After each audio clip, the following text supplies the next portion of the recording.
ladies, how's everybody doing today? Great. Doing well. Well, it looks like we have presidential candidates all lined up. Well, at least almost anyway. On the Democratic side, it looks like they're still dueling between Clinton and Sanders, but on the Republican side, we have only one candidate left standing, and guess who that is? I can't believe it.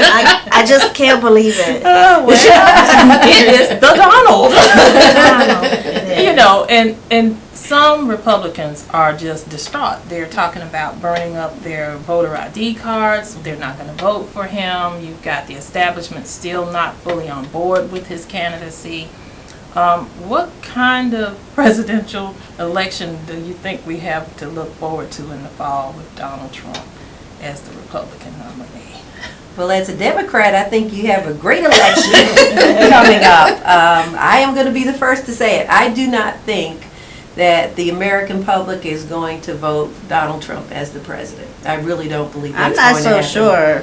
Oh, I don't think so. Well, I think there's going to be a lot of back and forth with some voter ID suppression. You know, we have to look out for that. So we can't.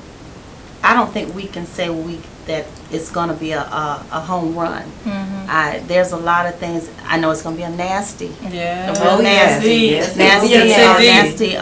But of course, I'm not a Trump fan. But No. what I saw Trump, what I saw Trump do was use a well-oiled marketing machine. And the 21st century for marketing is find a tribe of people who have a pain. Elevate the pain and position yourself to be the solution to the pain, and they will buy.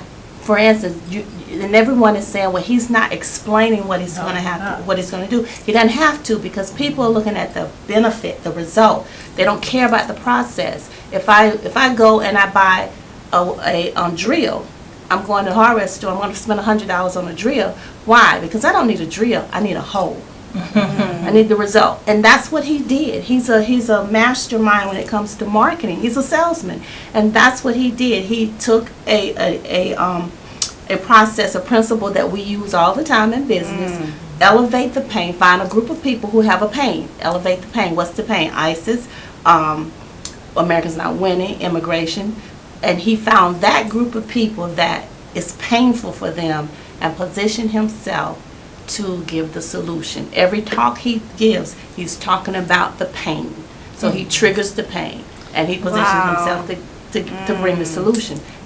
That's what he does. But at some point, but at some point, he's going to have to explain how Mexico is going to pay for that wall.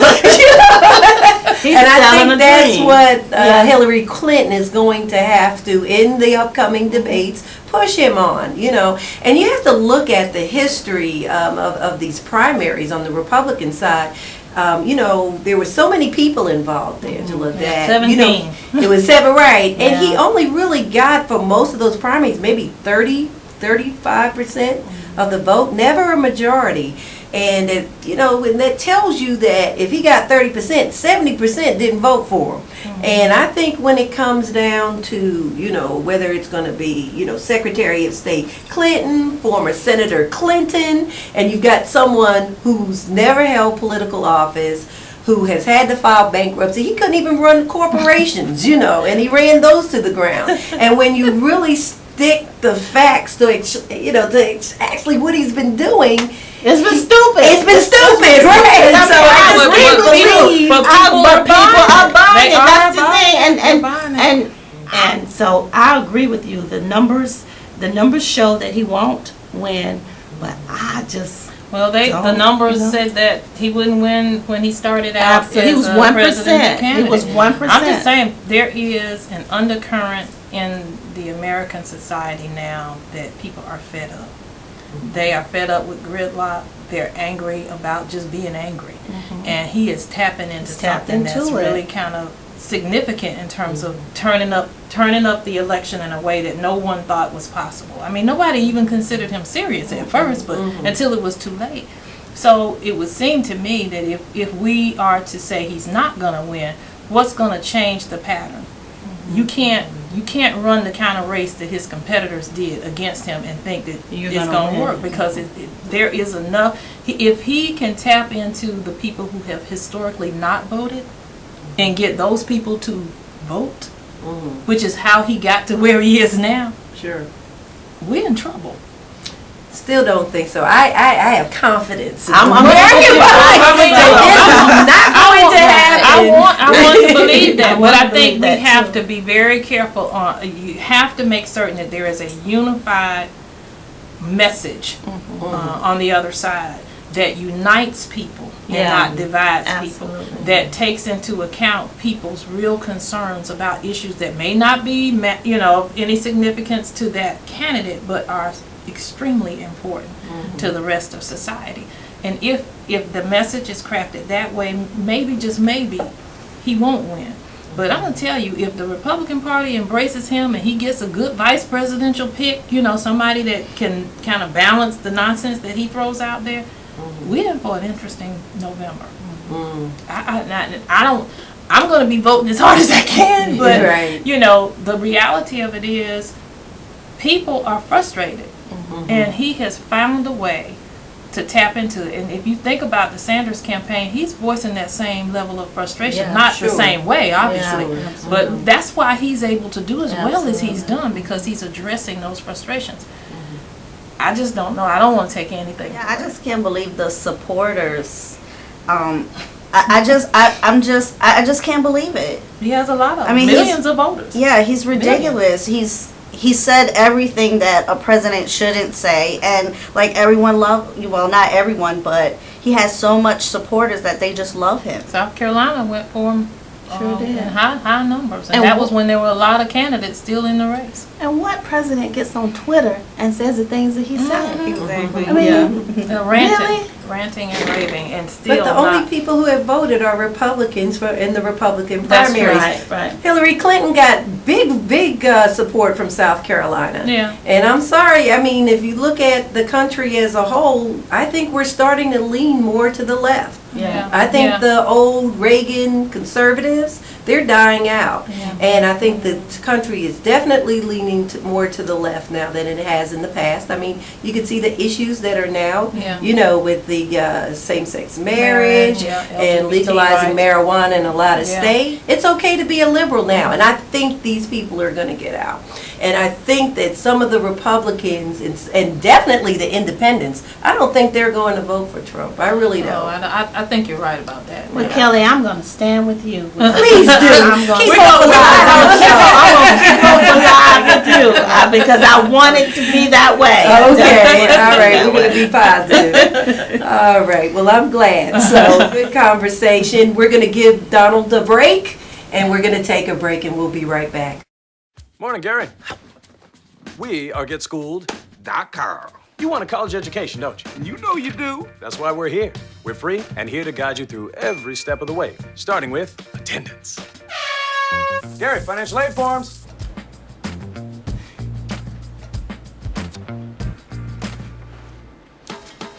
Picking a college, man. You and us. Go together like tacos and Tuesday. And I love tacos. Go to GetSchooled.com. Welcome back. We're going to talk a little bit about Flint, Michigan now. There's been quite a lot of controversy about the water crisis, and people in Flint are very upset at the governor and other elected officials and pointing fingers all over the place. So what do you all think about the controversy and who is responsible? The governor. The governor needs to step down. He does. He really does. I think this is all about pride and, but But he apologized. right. But if he really cared about the people of Flint, and he knows that they're looking for him, why would you stay? Why would you stay in the office? To me, it's like you stabbed them and now you want to twist the knife. Let the people see you step down gracefully and give them something on what they want. Look what you've done. Look what the city has done. These kids will have the health impact of those that lead-infested water for the rest of their lives. for the rest of their lives. And for him to kind of just say, well, I'm sorry, and he didn't do that right away, No, he didn't. And I'm just trying to figure out, here I go again, why isn't somebody getting charged? That's what they did. They knew, they said as much as 2 years in advance. And told, and as the people would call and tell them there's something wrong with the water, there's something wrong with the water, they assured them that there was not. But yet they told their staff and people who are in that area not to drink the water. Yeah, they told the residents to boil the water, Boil the water. and apparently when you boil the water, you make it, Make it worse. yeah, you make it worse. So that's mean, just I just- horrible. Just as a mother with kids, I just couldn't imagine. And a lot of residents had lesions and all kind of health effects. That's just horrible. I don't know. And it's you can't believe that this is a city in America. Yeah. That we're dealing with this in In a city America. in America, and no one is taking, no one is being charged, no one is taking responsibility, and they're passing the buck. But these are lives. These are, you know, and this should not even be. We shouldn't even be discussing this in a city in America. The weird thing about it is they're proposing a fix that doesn't even include removing those pipes. And it would be, you know, I would dare to say probably in the billions to do that. But what else can you do? They're Right. talking about they're going to tell the people to spray some kind of foam stuff into the pipes Oh my God. that have the lead, and then continue to let the water flow and use that gosh. water. Now that's just, I mean, I'm like you, that should not happen. And this governor, who was interested in saving money, this was a cost-saving method that they used, and I understand it could have been something as small as a couple of $100s that would have prevented some of this problem, and they wouldn't invest even that. And now he doesn't even think it's worthy to step down. I mean, I don't, and nobody is demanding his, other than the people. The people there are demanding that he be removed from office. But no one else is really stepping up to the plate from a criminal standpoint and charging him the way he should be charged for the crime Some that he has heads need committed. to turn. They really do. But, you know. And the residents were being charged for this contaminated water. Yeah, 'cause That- they had that's to just pay. They had to pay and couldn't drink the water. Couldn't bathe in the water. Couldn't, I mean, certain things are so fundamental. The water is a necessity of an life. essential. Yeah. And so to be denied that, and to know that you are poisoning children and adults with water that you knew was contaminated and not do anything, I don't know how that's not criminal negligence. And there's only one nurse for an entire district, school district. Are you kidding? Yeah, I was Wow, looking at wow. Rachel Maddow. She did a town meeting there, and to bring more attention and awareness. And the schools are just in shambles in Flint, and there's only one nurse per district in that district, not per school. Well, if we're not careful, we could be in the same kind of scenario here, because our water in the Midlands and all of it is cracked up to be. Yeah. Every time you look around, there's a boil water advisory. Every time you look around, there's a massive sewer spill from the city's, you know, corroded pipes. And that, you know, we don't think about the impact, the health impact of that. Now, just a few days ago, there was a massive spill into the lakes, into the river where the water system is treated, and yet no one knew it for, they said, at least 5 to 6 hours. And so you can imagine how much raw sewage had gone into that water supply and not been treated. And that, I mean, you know, we take for granted that the government is going to do what the government is supposed to do. But if we don't hold the government accountable, nobody wants to do their job. Absolutely. That's what happened in Flint. That's right. Because the EPA blamed the state blamed the EPA, the governor blamed the employees, you know, but the people are sick. Yeah. so they haven't fixed the problem yet. No. No. Probably haven't been fixed. Well, ladies, we're gonna take a break and we'll be right back. Okay, so what would you bring to my company? What do you need? I need problem-solving skills. I got through high school without a car, a phone, or a computer. No college degree, though. Not yet, but life's taught me a lot, and I'm ready for more. Well, you're not the typical kind of candidate that I hire. but you are exactly what I'm looking for. Your company could be missing out on the candidates it needs most. Learn how to find a great pool of untapped talent at gradsoflife.org. Thanks for staying with us. We are pleased to welcome James Flowers, candidate for Richland County Sheriff and a former SLED agent. You know, we've talked a lot about violence and the deadly confrontation between police and African Americans. So today we're going to ask the expert, what is it going to take to stop the violent confrontation between African Americans and the police? Well, it's going to be a difficult thing in the fact that we need to develop a mutual respect between police and people on the street. I think that the first step is to work with the law enforcement officers to train them, give them better training so that they will be able to recognize certain situations as to whether it ought to be a shooting situation or whether it shouldn't be a shooting situation. And we also need to increase the level of diversity in law enforcement, which will, you know, so that law enforcement can understand black people and young African Americans specifically. Law enforcement is a predominantly white male industry.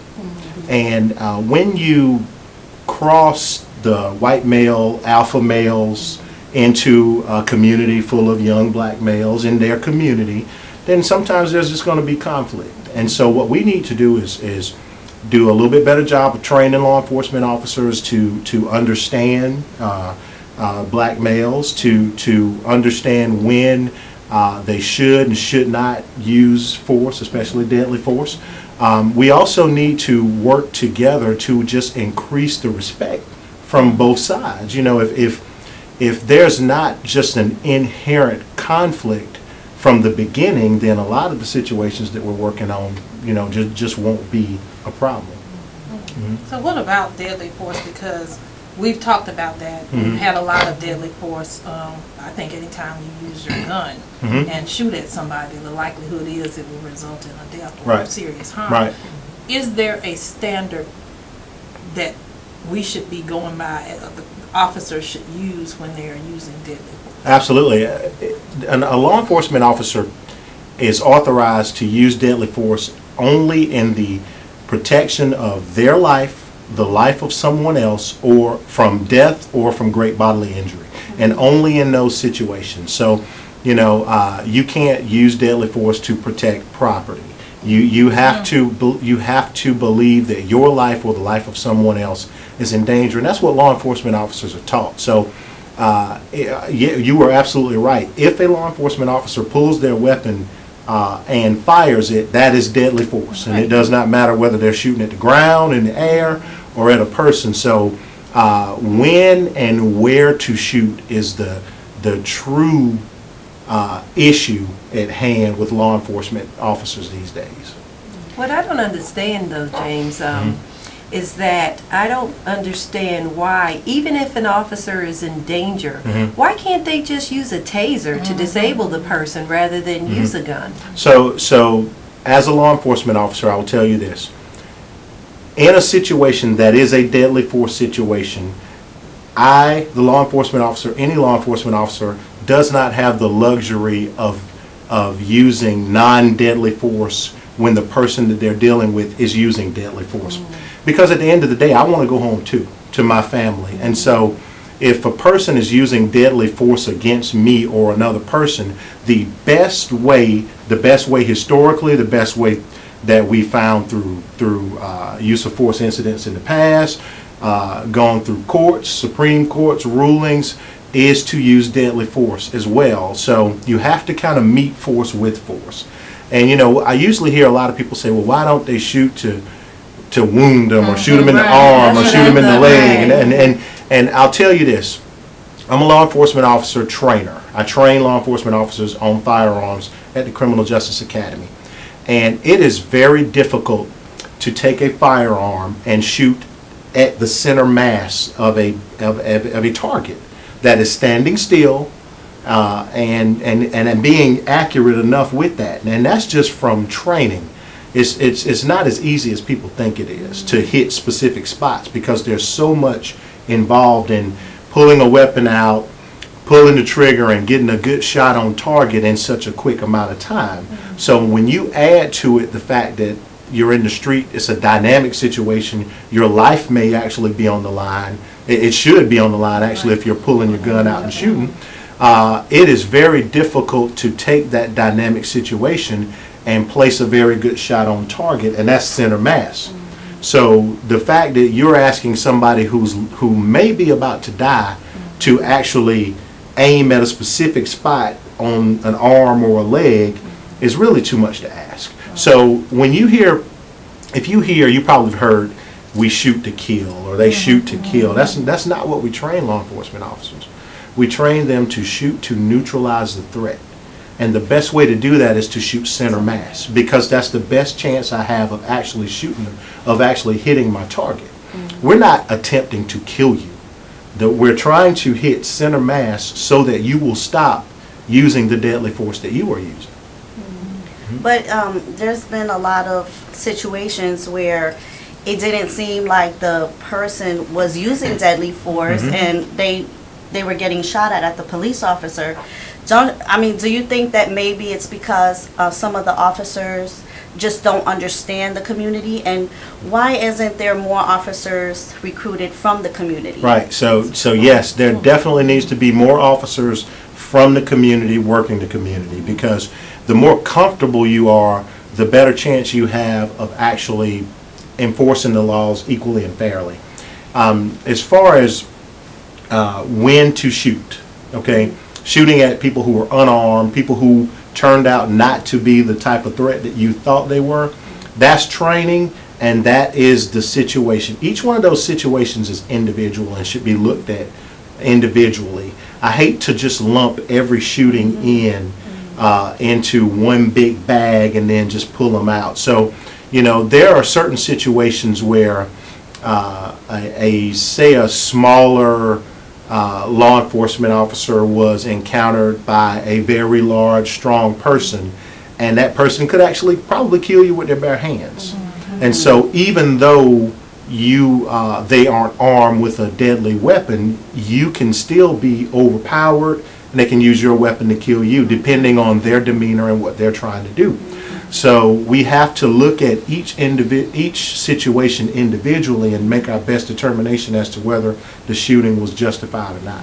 I guess we'll never really solve it, but it really has helped us to have an expert's opinion and really understand it from maybe a law enforcement, because we can sit here and figure out what you ought to do, but it's nice to hear it from your perspective. That's right. So thank you so much for coming. Thank you so much. I certainly enjoyed it. Well, stay with us. We'll be right back.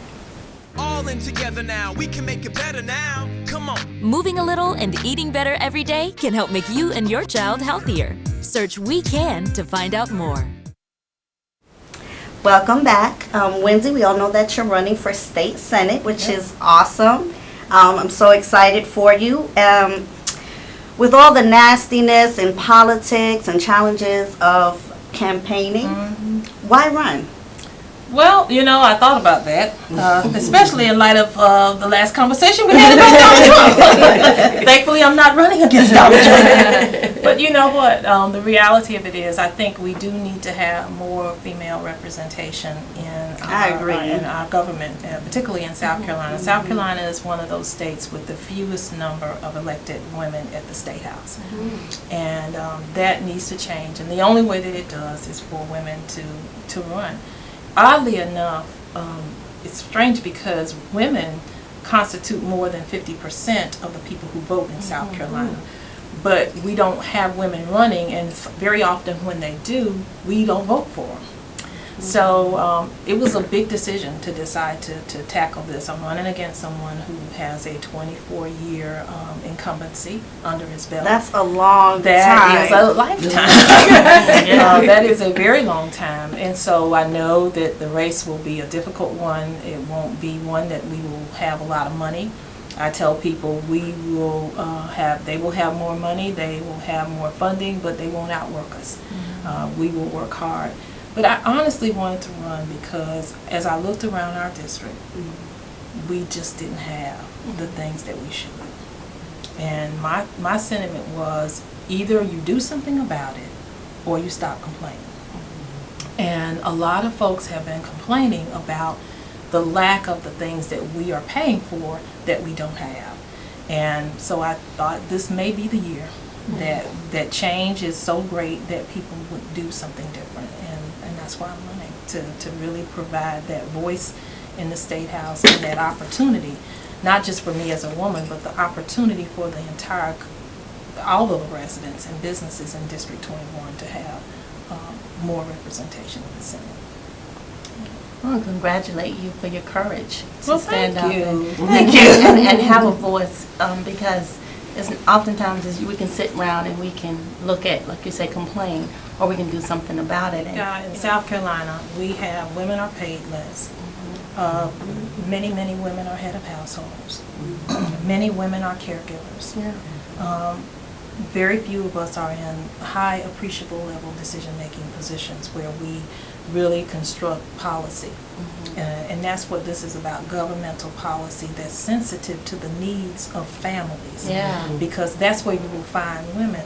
And I think you're right, our brains are a little more hardwired for collaboration and working more in concert rather than separating ourselves. There is so much rigidity already at the State House based upon whether or not you're a Republican or a Democrat or a conservative or a liberal or a female or a male, whether you live in the upstate or the Midlands. I mean, why does that matter when we're educating kids? Why does that matter when we're trying to get a better health care opportunity for people all over the state? So I think that is our forte as women. We bring that approach that we can work with anybody if it means getting something done. And I think, at least in my district, in Senate District 21, that's what people are asking for. Get something done for us who live in this district. Listen to what our concerns are and then come back to the community with something that we can use and make our lives better. Absolutely. And that's why I'm running. That's why I'm running. That's awesome. That is. That's awesome. We're proud of you, Wendy. Thank you. We are very proud of you. Congratulations. Well, ladies, the show is come to a close. It went by fast yet again. Yes. Well, folks, that completes our show today. We hope that you enjoyed it and that you learned something that both inspires and empowers you. You can watch our show online at amarawoman.com. And don't forget to like Amara Woman Magazine on Facebook. And follow Amara Woman Magazine on Twitter. Well, until the next time, peace.